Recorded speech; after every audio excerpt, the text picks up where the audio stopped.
Balun గారికి మనస్ఫూర్తిగా ఆయన ఏదైనా సమస్య వచ్చినప్పుడు నిజంగా ఒక రాజకీయ నాయకుడు, ఒక కెరీర్ ఓరియంటెడ్ పొలిటికల్ లీడర్ ఎలా ఉండాలి అనడానికి మంచి ఉదాహరణ మనకి బాలినేని గారు. అందరికీ నమస్కారం.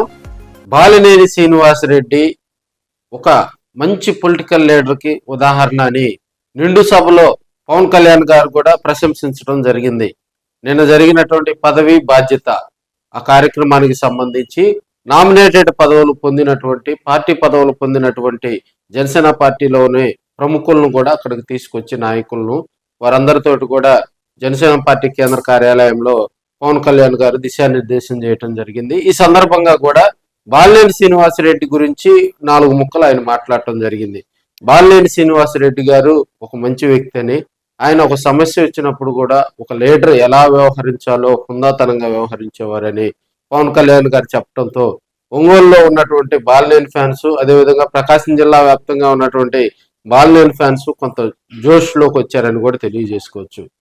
మార్కాపురంలో చూసాం. మార్కాపురం మీటింగ్ లో కూడా బాలినేని శ్రీనివాసరెడ్డి గారు నా మనిషి అని చెప్పి పవన్ కళ్యాణ్ గారు కూడా ప్రశంసించడం జరిగింది. తదనంతరం జరిగిన పరిస్థితుల దృష్ట్యా కూడా బాలినేని శ్రీనివాసరెడ్డి గారు పవన్ కళ్యాణ్ గారిని కూడా మన బర్త్డే సందర్భంగా కలిసినట్టు సమాచారం తెలుస్తూ ఉంది.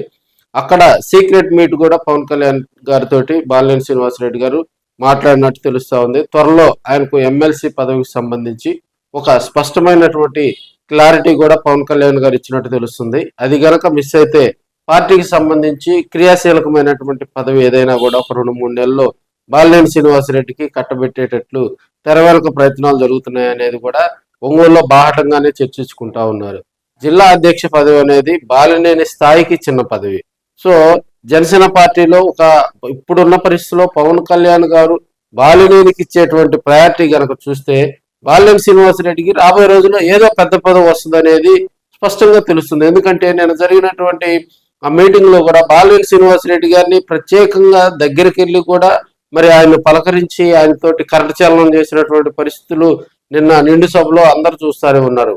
ప్రత్యేకించి ఆయన గురించి మాట్లాడటం కూడా కొసమెరు పని చెప్పాలి. ఇది బాలినేనికి జనసేన పార్టీలో రాజకీయంగా కూడా కొంత ప్లస్ అవుతుంది. ఎందుకంటే చాలా మంది సీనియర్ లీడర్స్ జనసేన పార్టీలో ఉన్నప్పటికీ, మొన్న కొత్తగా చేరినప్పటికీ మరి ప్రత్యేకించి బాలినేని గారి మీద పవన్ కళ్యాణ్ గారు ఒక మంచి అభిప్రాయంతో కూడా ప్రసంగం చేయటం, పార్టీ మారినప్పుడు మరి కొంతమంది నా మనిషి కాదని చెప్పి అటు ఇటు కొన్ని ఇబ్బందులు వస్తాయని ఆయన చెప్పకనే చెప్తూనే అనేకమైనటువంటి సందర్భాల్లో కూడా బాలినేని శ్రీనివాసరెడ్డి గారి గురించి పవన్ కళ్యాణ్ గారు అయితే మంచి మాటలు చెప్తా ఉన్నారు.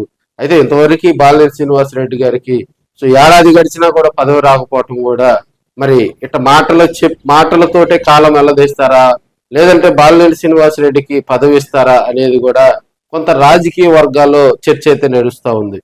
ప్రత్యేకించి బాలినేని శ్రీనివాసరెడ్డి గారిని స్టేజ్ మీద అనేక సందర్భాల్లో పవన్ కళ్యాణ్ గారు ఆయన గురించి తన ప్రసంగంలో ప్రస్తావిస్తూ ఉన్నటువంటి పరిస్థితులు మనం చూస్తా ఉన్నాం. మరి ఇప్పటి వరకు ఆయనకు పదవి ఎందుకు కేటాయించలేదు అనే దానికి స్పష్టమైనటువంటి సంకేతాలు లేవు.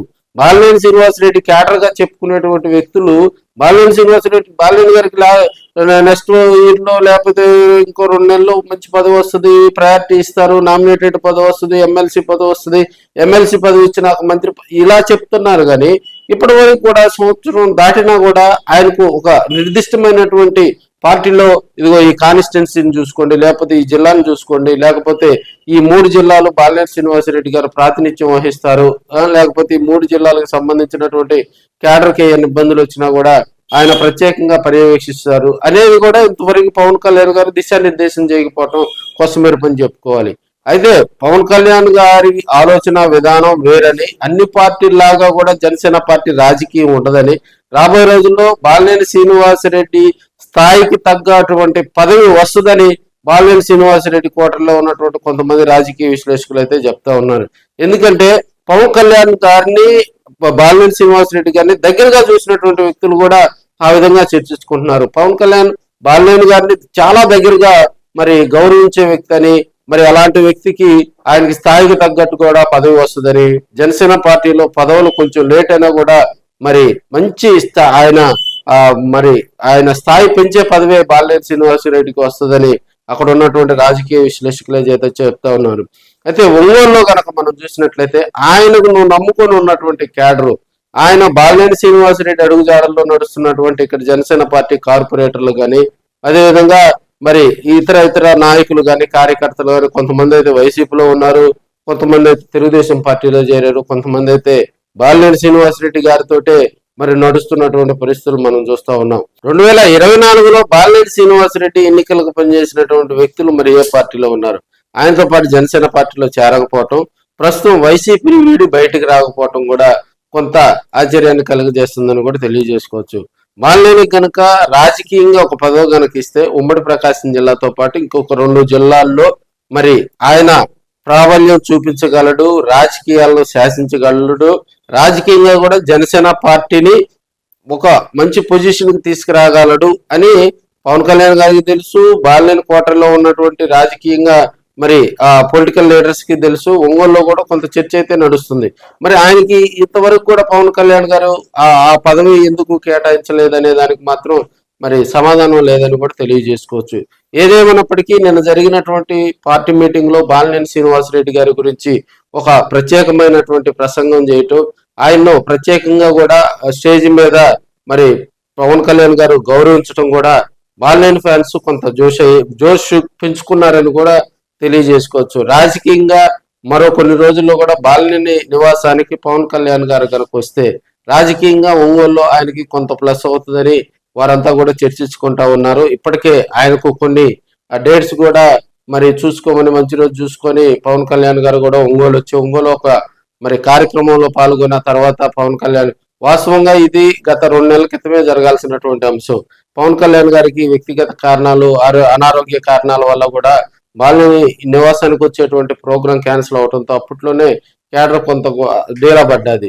సో మళ్ళీ అప్పటి నుంచి కూడా తేదీలు ఖరారు చేసే కార్యక్రమానికి శ్రీకారం చుట్టినా కూడా అవి ముడిపడలేదు. త్వరలో బాలినేని నివాసానికి ఒంగోలు వచ్చి కూడా పవన్ కళ్యాణ్ గారు మరి ఆయనకు మరింత ప్రయారిటీ పెంచుతారని ఆయన వర్గంలో ఉన్నటువంటి రాజకీయంగా కూడా విశ్లేషకులు చర్చించుకుంటూ ఉన్నారు. జనసేన పార్టీ క్వార్టరీలో ఉన్నటువంటి మరి కార్పొరేటర్లకు కూడా పదవి కాలం ముగుస్తుండటంతో మరి దానికి సంబంధించి కూడా మరి వారి వైపు నుంచి కూడా బాలినేని శ్రీనివాసరెడ్డి వెంట నడిచేందుకు వారు కూడా ఉత్సాహంగా, ఎందుకంటే మన బాలినేని శ్రీనివాసరెడ్డి బర్త్డే సందర్భంగా ఒంగోలు నుంచి కూడా చాలా మంది అక్కడికి వెళ్ళి ఆయనకు జన్మదిన వేడుకలు జరపడం, అదేవిధంగా ఒంగోలులో ఫ్లెక్సీలు ఏర్పాటు చేయటం, ఇవన్నీ చూస్తే రాబోయే రోజుల్లో రాజకీయంగా బాలినేని శ్రీనివాసరెడ్డికి జనసేన పార్టీలో ఒక మంచి ప్రయారిటీ వస్తుందని రాజకీయంగా కూడా ఒంగోలు నగరంలో మరి దీని మీద జోరుగా చర్చ నడుస్తుందని తెలియజేసుకోవచ్చు. ఏదేమైనా మాస్ లీడరే, బాలినేనే అని కూడా రాజకీయంగా కొంత టాక్ అయితే వినిపిస్తా ఉంది. సో ఫ్రెండ్స్, చూస్తున్నారు కదా మన వీడియోస్. మీరు ప్రతి వీడియోను కూడా వాచ్ చేయండి, లైక్ చేయండి. మీకు దానికి సంబంధించినటువంటి మనం ఒక పార్టీలకు అతీతంగా కూడా ఏ పార్టీకి ఇబ్బంది కలిగించము, అలాగని ఏ పార్టీని కూడా వేలెత్తి చూపము. సో ఇప్పుడున్న పరిస్థితుల్లో రాజకీయంగా ఒక ప్రజలకు ఉపయోగపడేటువంటి విశ్లేషణల వైపు మనం వెళ్తాము. కొంతమంది పార్టీలు పొలమాలని చూస్తా ఉన్నారు. ఒంగోలులోనే మనకి శత్రువులు కూడా చాలా ఎక్కువ మంది అయ్యారు. మరి బోషడీకేలు పెరిగే కొద్దీ కూడా మనం జాగ్రత్తగా ఉండాలి. ఫ్రెండ్స్, మీకు సంబంధించి మీ దగ్గర ఉన్నటువంటి సమాచారం కానీ రాజకీయంగా పొలిటికల్ గా కూడా మనకి రాబోయే రోజులు ఎలాంటి అది పొలిటికల్ అనాలిసిస్ ఏ విధంగా ప్రజలకు చేస్తే బాగుంటుంది అనేటువంటి ఆలోచన మీకు కనుకుంటే ఖచ్చితంగా నన్ను సంప్రదించండి. నాకు ఖచ్చితంగా కూడా మీరు కామెంట్ చేయండి, మన ఛానల్ని లైక్ చేయండి, షేర్ చేయండి. రాబోయే రోజుల్లో కొత్త సంవత్సరంలో కూడా మీరంతా నాకు సపోర్ట్ చేయాలని కూడా తెలియజేసుకుంటూ